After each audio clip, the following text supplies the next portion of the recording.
C'è un'altra cosa che dobbiamo dire. Sappiate che se condannerete a morte l'imputato, non danneggerete lui più di voi stessi. È la prima volta che Johnny, il nostro insegnante, ci ha comunicato che che avremmo avuto l'onore di recitare all'Olimpico.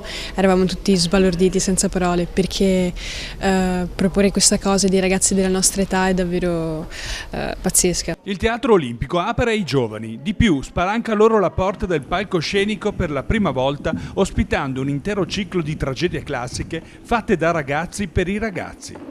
Si comincia domenica prossima con un'apologia di Socrate, la verità è come l'acqua. Attualizzare i sentimenti e i valori senza tempo delle tragedie classiche è già per i giovani una grande sfida, ma viverli e farli rivivere sul palco dell'Olimpico è una prova di grande responsabilità. Noi giovani siamo ormai abituati con queste nuove tecnologie, soprattutto al cinema, alle serie televisive, e ci dimentichiamo dell'importanza e della potenza del teatro, perché al cinema abbiamo uno schermo che ci separano, invece nel teatro siamo lì.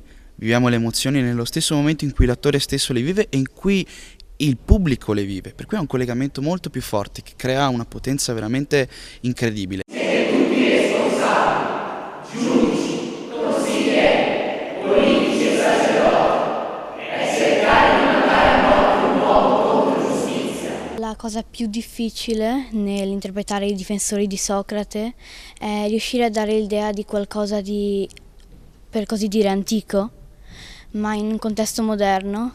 Non siamo abituati ad affrontare temi, noi bambini, come la politica, come la verità. La verità è un concetto molto ampio e affrontarlo così a viso aperto è molto difficile. In questo caso è stato fatto non qualcosa, una cosa grandissima per i giovani, dando loro la possibilità di esibirsi con la stessa dignità con cui fanno i grandi dello spettacolo, perché non è montare su un palcoscenico, è montare un palcoscenico che è quasi un tempio, è mettere in moto una macchina di tecnici, di luci, di audio, che ci stanno trattando come trattano i professionisti, i grandi del teatro. E questo è come dire, è un pensiero grande.